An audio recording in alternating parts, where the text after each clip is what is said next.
Hello guys, I am Ricky and you're most welcome to our YouTube channel Nirmala निर्वाण classes. हम लोग आधुनिक भारत देख रहे हैं और आधुनिक भारत में आज जो कुछ पॉइंट लेकर आपके सामने उपस्थित हुए हैं, इसके पहले जो वीडियो हम लोगों ने देखा था वह आधुनिक भारत संबंधित जो ईस्ट इंडिया कंपनी की स्थापना हुई और अंग्रेज धीरे धीरे अंग्रेजों का व्यापार जो है हमारे देश में आरंभ हुआ, डचों का देखा था हमने, पुर्तगालियों के बारे में पढ़ा था। और आज उससे आगे का जो पॉइंट है इसमें हम लोग देखेंगे कि किस प्रकार उन्होंने भारत के पश्चिमी भाग, दक्षिणी पूर्वी भाग पर और अलग अलग जगह पर उन्होंने अपना कोठी स्थापित की, अपना आप कह सकते हैं एक फैक्ट्री स्थापित की और धीरे धीरे भारत में व्यापार को बढ़ावा दिया और भारत में व्यापार करना आरंभ किया। तो चलिए आइए स्टार्ट करते हैं पहला पॉइंट से, एक और सारा पॉइंट देखेंगे हम लोग।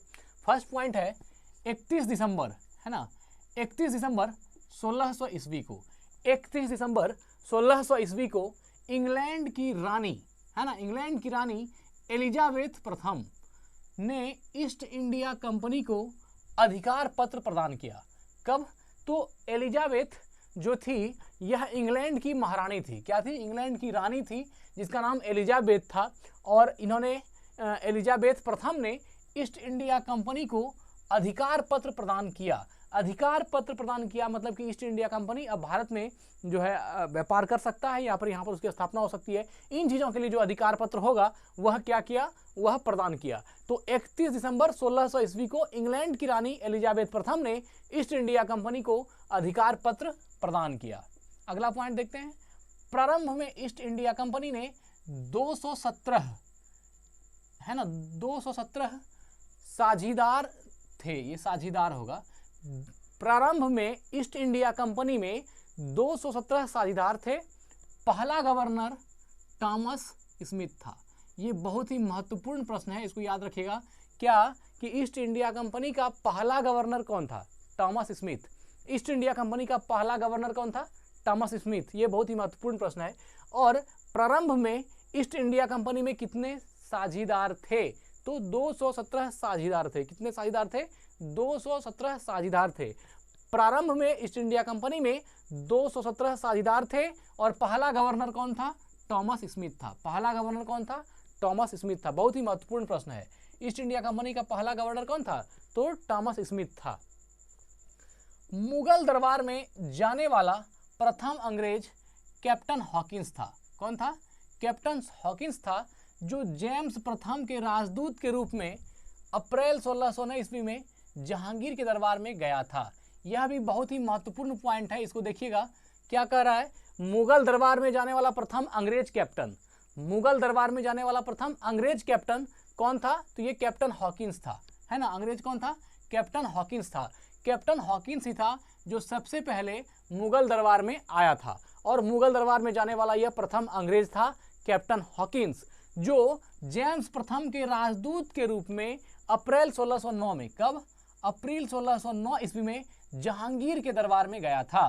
तो आपसे प्रश्न पूछा जाएगा, जहांगीर के दरबार में निम्नलिखित में से कौन से अंग्रेज आए थे? तो उसका आंसर होगा कैप्टन हॉकिंस। कौन होगा?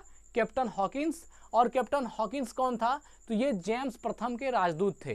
जेम्स प्रथम के राजदूत थे। जेम्स प्रथम ये इंग्लैंड का, अंग्रेज का कोई महान कोई जो है अच्छा पद का ये होगा जेम्स प्रथम। इसी के राजदूत कौन थे? तो इसका राजदूत था कैप्टन हॉकिंस, जो 1609 ईस्वी में, अप्रैल 1609 ईस्वी में जहांगीर के दरबार में आया। आगे बढ़ते हैं। भारत आने वाला पहला अंग्रेज जहाज रेड ड्रैगन था। पहला अंग्रेजी जहाज कौन था? रेड ड्रैगन था। ये मोस्ट इंपॉर्टेंट प्रश्न है, बहुत ही महत्वपूर्ण प्रश्न है, ध्यान रखिएगा इसका। भारत आने वाला पहला अंग्रेजी जहाज, भारत आने वाला प्रथम अंग्रेजी जहाज का नाम क्या था? Red dragon. क्या नाम था? Red dragon. रेड ड्रैगन जो था यह भारत आने वाला प्रथम अंग्रेजी जहाज था। भारत आने वाला पहला अंग्रेजी जहाज कौन था? रेड ड्रैगन था। कौन था? तो रेड ड्रैगन था। भारत आने वाला प्रथम अंग्रेजी जहाज रेड ड्रैगन था। आगे बढ़ते हैं। 1611 ईस्वी में, 1611 ईस्वी में दक्षिण पूर्वी समुद्र तट पर सर्वप्रथम अंग्रेजों ने मसूलीपट्टम में, कहां पर? मसूलीपट्टम में व्यापारिक कोठी की स्थापना की। व्यापारिक कोठी की स्थापना की। देखिए, सबसे पहले जो आपका दक्षिण पूर्व समुद्र तट पर, कहां पर? दक्षिण पूर्वी समुद्र तट पर सर्वप्रथम अंग्रेजों ने मसूलीपट्टम में, कहां पर? मसूलीपट्टम में व्यापारिक कोठी की स्थापना की। कब किया? 1611 ईस्वी में। तो यह पॉइंट भी महत्वपूर्ण है, आज का पॉइंट बहुत ही महत्वपूर्ण है, ध्यान से समझिएगा इसको। ईस्ट इंडिया कंपनी से जुड़ी लगभग पॉइंट है इसमें। 1611 ईस्वी में दक्षिण पूर्वी समुद्र तट पर सर्वप्रथम अंग्रेजों ने मसूलीपट्टम में व्यापारिक कोठी की स्थापना की। आपसे प्रश्न पूछा जाएगा, सर्वप्रथम जो अंग्रेजों ने मसूलीपट्टम में व्यापारिक कोठी की स्थापना की वह कब किया? तो 1611 ईस्वी में।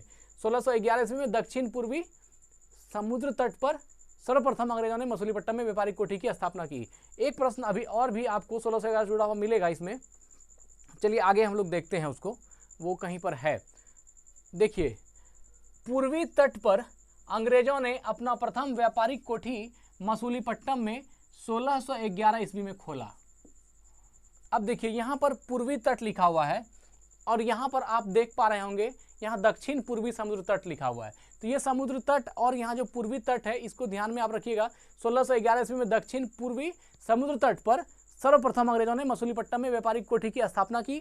और यहाँ का जो पॉइंट है ये है पूर्वी तट पर अंग्रेजों ने अपना प्रथम व्यापारिक कोठी मसूलीपट्टम में 1611 ईस्वी में खोला। दोनों एक ही चीज है। अब आगे बढ़ते हैं। जहांगीर ने 1613 ईस्वी में एक फरमान जारी कर अंग्रेजों को सूरत में थॉमस एल्डवर्थ के अधीन व्यापारिक कोठी अर्थात व्यापारिक फैक्ट्री खोलने की इजाजत दी। यह बहुत ही महत्वपूर्ण पॉइंट है, ध्यान से समझिएगा इसको।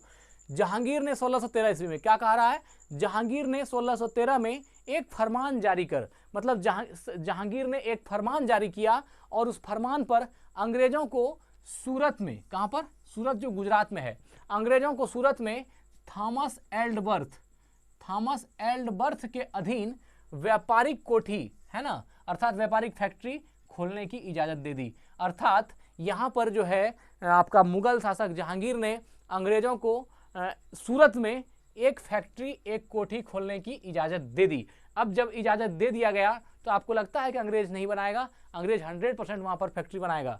तो यही इसी तरह धीरे धीरे करके भारत के अलग अलग हिस्सों पर वह व्यापारिक कोठी स्थापित करते गया, व्यापार को बढ़ावा देते गया और धीरे धीरे ऐसा हुआ कि यहाँ पर पूरी तरह से यहाँ की सत्ता पर काबिज हो गया और पूरा भारत को गुलाम भी किया, जैसा कि हम लोग जानते हैं। चलिए, तो ये जहांगीर ने 1613 ईस्वी में फरमान जारी किया था अंग्रेजों को, जिसमें था कि वह सूरत में थॉमस एल्डवर्थ के अधीन व्यापारिक फैक्ट्री खोलने की इजाजत दी गई और उन्होंने उसका खोला भी। तो यहाँ पर ये जो थॉमस एल्डवर्थ है किसके अधीन? तो थॉमस एल्डवर्थ के अधीन। यह भी क्वेश्चन अच्छा है, याद रखिएगा। चलिए, पूर्वी तट पर अंग्रेजों ने अपना प्रथम व्यापारिक कोठी मसूलीपट्टम में 1611 ईस्वी में खोला। ये बहुत ही महत्वपूर्ण प्रश्न है। पूर्वी तट पर अंग्रेजों ने अपना प्रथम व्यापारिक कोठी, सबसे पहला जो व्यापारिक कोठी खोला गया भारत में वह पूर्वी तट पर खोला गया अंग्रेजों द्वारा। और वो कोठी वो जो खोला गया कहाँ पर? मसूलीपट्टम में। कहाँ पर? मसूलीपट्टम में। और ये कब खोला गया? 1611 में। याद रखिएगा, सबसे पहला व्यापारिक कोठी मसूलीपट्टम में 1611 में अंग्रेजों द्वारा खोला गया। जबकि पश्चिम तट पर, ये पूर्वी तट की बात थी, अब पश्चिमी तट पर सूरत में, पश्चिमी तट पर सूरत में 1613 ईस्वी में व्यापारिक कोठी स्थापित किया गया। 1613 में सूरत में यही स्थापित किया गया जो जहांगीर ने थॉमस एल्डवर्थ के अधीन व्यापारिक फैक्ट्री खोलने की इजाजत दी। तो आपका पूर्वी तट पे सबसे पहला प्रथम हो गया मसूलीपट्टम में 1611 में, और पश्चिमी तट पर सूरत में हो गया 1613 में, जिसका आदेश जहांगीर ने दिया, जिसका फरमान जहांगीर ने जारी किया। तो पश्चिमी तट पर सूरत में 1613 ईस्वी में व्यापारिक कोठी की भी स्थापना किया गया।